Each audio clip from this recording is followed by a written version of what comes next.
Denver walks back unpopular budget cuts to fund migrant services. Tonight, a deep dive into what that means for the city, taxpayers, and migrants. We're not taking officers off the streets. We're not keeping rec centers on reduced hours. Xcel, under investigation. The utility's planned blackouts and slow moves to restore power are going to get public hearings. A new frontier in book banning, throwing out the book fair company that's been doing it for generations in favor of a conservative outfit that promises books with no dark magic. And we celebrate the 200th week of Your Word of Thanks microgiving with a nonprofit helping Coloradans break through generational poverty, changing their lives and the lives of their kids. Never imagine your giving would still be going at week 200, but you don't just watch, because this is next. Denver is making a major pivot in how it provides help for migrants coming from the border and how it funds those services with budget cuts that will now be less obvious to citizens. Our Mark Salinger dives deeper into that city budget than they probably would prefer, and our Angeline McCall's reporting on the migrant crisis has been the definitive record of what our city has seen. We begin tonight with Mark's reporting on where this money's coming from. Thank you all so much for being here. We are here today to give you some important updates on the city. For the third time so far this year, Denver put out yet another new plan to cut budgets and save money. And we have a remaining gap of about $89 million. Mayor Mike Johnson announced the spending cuts, while also allocating $90 million to migrant services this year. Denver still needs to find about half that money. As a result of that, we only need to propose today a package of $45 million in cuts to help meet the remaining budget need for the city. The cuts are far less than the $180 million originally feared in January, yet they still impact every agency in the city. The Denver Police Department will cut nearly $8.4 million, which amounts to about 2% of its yearly budget. Chief Ron Thomas says there will be no change in the number of officers deployed to the street, no changes in recruiting, and no changes in public-facing services. We were able to make sure that we provide all of our core services without having any impact on the budget at all. For months now, rec centers across the city have been operating with limited hours. Denver is now changing course on that, rescinding all cuts to the agency. All rec centers will be fully open before the summer. The city will not fill 160 vacant jobs. That's expected to save nearly $20 million. There will be no layoffs or furloughs. Yet some of the most public budget cuts that were announced earlier this year cannot be brought back. What about the flowers?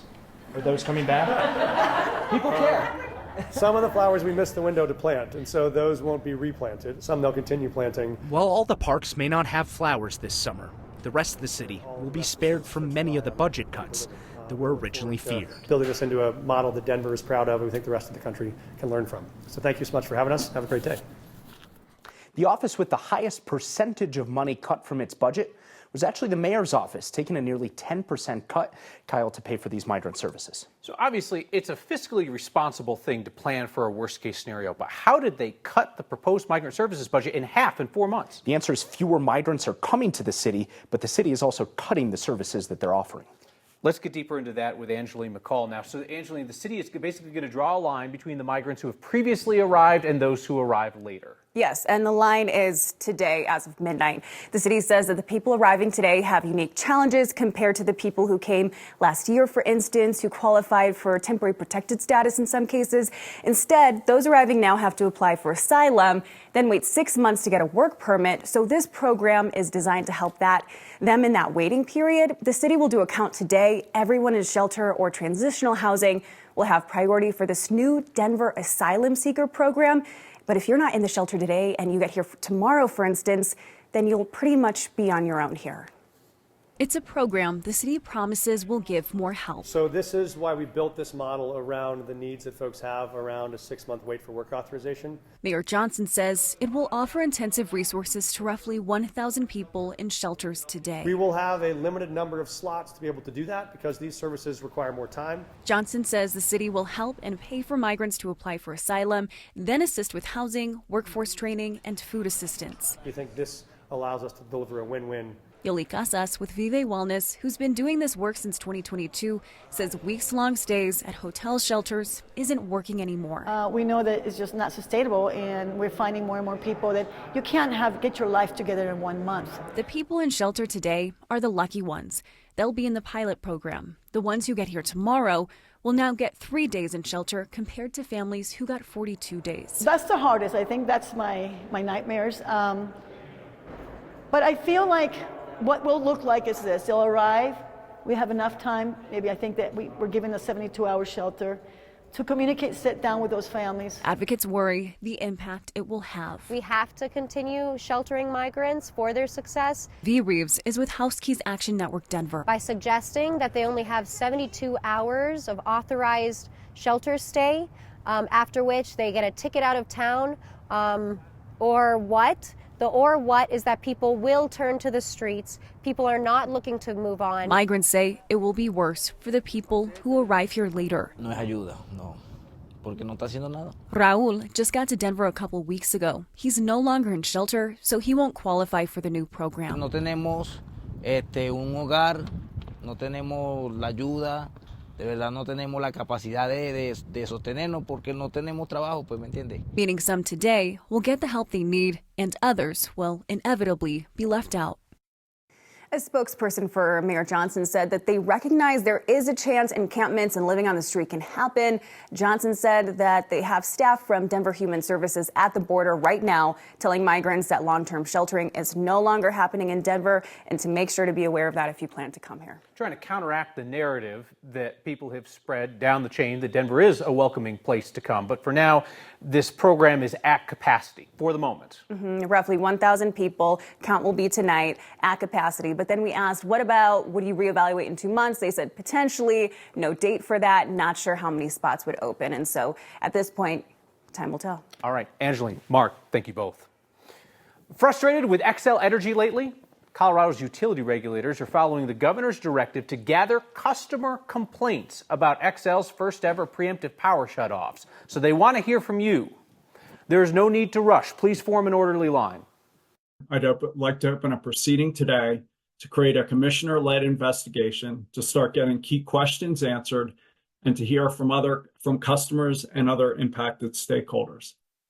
Even the state's utility regulators say they have more questions than answers. Isn't the line they always say on the local TV news? More questions than answers about Xcel's decision to purposefully cut off electricity to 55,000 customers across 6 counties last weekend. Today, Colorado's public utility commissioners said that they aren't questioning the public safety aspect. There were no widespread fires this weekend, even with the high winds and the down power lines. But the PUC wants more info about Xcel's methods of shutting off and restoring power, along with how they notify people. Commissioners said today they've already received more than 400 comments and complaints. They're going to hold a public hearing next Wednesday to gather even more feedback. PUC investigations like this can take well more than a year. But a PUC director told our Marshall Zallinger today she wants this one on a fast track. Because Xcel wants to use these so-called public safety shutoffs more frequently as part of their wildfire mitigation. Is that something that can be done in a week? Or is this, you're going to be drowned in paperwork and it's going to take 18 months to come to some resolution of what communication needs to be like in this situation? I think there's a long game and a near-term game here. We are a deliberative regulatory agency. That's one of the reasons we're not out there in real time making decisions about whether power should turn on or off. So I do want to be thoughtful about this. If this is going to be a tool that we look at using more regularly in Colorado, let's take the time to think about it. That doesn't mean we need to move slow. I do want to break down some of those bureaucratic barriers you mentioned, Marshall. We are a difficult agency to engage with. We can do a better job at being more accessible. Xcel insists that the shutoffs were for safety and that it took days to turn the power back on because hundreds of miles of lines had to be inspected and repaired. To that end, Xcel says so far they've replaced more than 100 poles, 28 transformers, and 12 miles worth of power lines. So we made a deal almost 4 years ago. It was the worst of the pandemic in the lockdown parts of Colorado, and we wanted to help our neighbors, but we were both limited in what we could do from home. That's when your weekly Word of Thanks microgiving campaigns were born. And we made that deal. That so long as you all were willing to keep giving week after week, that we would keep finding causes in Colorado that are worth your hard-earned money. I think that I thought it would go on for a couple months, like maybe till the end of the year. Never imagined that we would be here. 200 weeks later, 200 weeks of your word of thanks generosity, headed soon into a 5th year of microgiving, directly helping nonprofits making an impact in every corner of Colorado. More than $12 million worth of good that you have done for our community. And for that, thank you. And so long as you are still here and willing to give, and I am still here and able to connect you with the nonprofits making an impact, we will keep the good going. So this week's Word of Thanks Microgiving campaign, number 200, supports the work of the nonprofit Cross Purpose.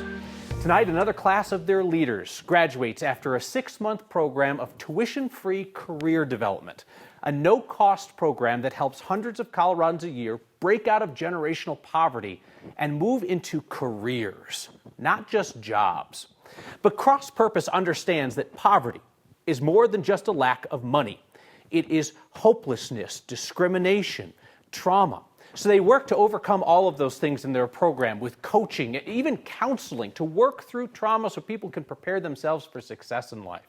Their leaders emerge stronger, more confident, on a path out of poverty with a living wage job. And that job is just part of the turnaround story. I recently surveyed hundreds of nonprofit leaders from our first 4 years of Word of Thanks microgiving. I asked them who else out there deserved our support. And so many of them raved about Cross Purpose and the transformational impact of that nonprofit's work helping our neighbors out of generational poverty. So scan the QR code on your screen or text the word thanks to 303-871-1491 to get that link to donate. You know I'll never ask you to give if I don't support the cause myself, and you've proven even $5 helps. So as always, I'll match the first 50 donations of $5. More than 2,000 of you have signed up to simplify your giving with a monthly donation to the Word of Thanks Fund, and monthly supporters have really become the foundation of this, starting each microgiving campaign off last month with more than $15,000. You can use the same QR code or text to get there. The one-man takeover of the Colorado Republican Party has taken some significant new steps. And what wholesome is for you may be different than what wholesome is for me. And a small-town school board targets an iconic school book fair. It is the latest battle in book banning. Next.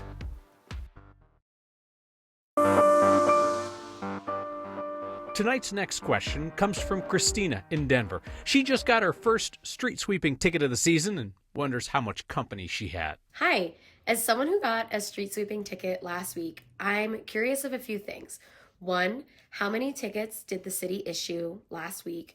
2, how much money did they make? And 3, how does it compare to last year?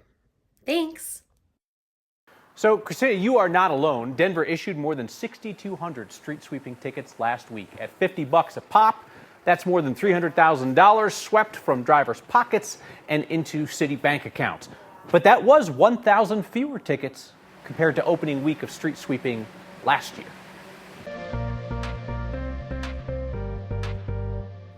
Oh, a beautiful spring day in Denver, tracking some isolated gusty rain showers along the Front Range and a few light snow showers to decorate the peaks across the Continental Divide. The showers move out tonight. We are warming up. We might see 80 this weekend, but elevated fire danger, something we'll be talking about. 53 currently in Denver, 60s in eastern Colorado. Winds are picking up a little bit. Not a big problem yet, but this may be changing as we head into the weekend. The weather disturbance crossing Colorado, generating winds to 20 and 30 miles per hour in northeastern Colorado, western Nebraska, and Kansas. These showers coming off the foothills are moving quick from the northwest to the east and southeast. Hard to get that moisture on the ground, but a few sprinkles on your windshield, not out of the question. We'll give you a sunny day tomorrow and a warmer day. This evening, temperatures are comfortable. 50s now, 40s after the dinner hour. Extended forecast shows mid-60s on Thursday, close to 80 Friday and Saturday. I think we will get that 80 on Sunday, ahead of a cooler weather pattern with a chance for showers next Tuesday and Wednesday. Colorado Republican leaders changed their rules to help Lauren Boebert beat her Republican opponents. You can imagine how they feel about it. And a small town in Colorado banning America's most popular book fair provider to avoid, quote unquote, dark magic. Colorado Republican Party Chair Dave Williams, when he's not using party resources to attack his Republican primary rivals for Congress, is helping Lauren Boebert. beat her Republican primary rivals for Congress. So gone are the days of the party staying out of primaries to let voters decide. Quick check on the state of Boebert's race. State Rep Richard Holtorf now has enough petition signatures to make the ballot. State Rep Mike Lynch says his campaign's been notified he'll be on the ballot as well. But the Republican Party just endorsed Lauren Boebert months before the primary, when the Republicans will actually go out and vote. This endorsement would have been a violation of the party's bylaws till last weekend. After having a journalist kicked out of the GOP state assembly for unfavorable coverage, party chair Dave Williams ushered through several policy changes, including a new rule that allows the party to endorse a primary candidate if they make the ballot through a 30% delegate vote at the assembly. That was tailor-made for Boebert. Rule change does not sit well with other candidates on the ballot. Holtorf is calling on the party chair to resign and says he should be investigated for abusing their policies and bylaws. And Deb Flora, only candidate in that primary against Boebert who did not try to go through the primary process, accused Williams of using the party to boost Boebert's campaign as well as his own. A school district in Elbert County is going to become one of the first in the state to ditch scholastic book fairs in favor of a conservative alternative that promises no racial or LGBTQ content. Superintendent of the Elizabeth School District led the search for a book fair provider that would exclude, quote, controversial materials contrary to the values of our communities. Scholastic said that whole idea of what's the values of your families, well, that's subjective. Scholastic said that they'd provide the district with a list of book titles and themes and things like that, and they could exclude whatever materials they wanted to. But instead, this week, the Elizabeth School Board unanimously decided they would go with Sky Tree Books, which promises a book fair free of, quote, LGBTQ content, foul language, critical race theory, and dark magic. Skytree is a project of actor and author Kirk Cameron. He launched as a direct alternative to Scholastic. It works with conservative publishers like Brave Books, which offers titles teaching kids about the dangers of communism, critical race theory, and cancel culture.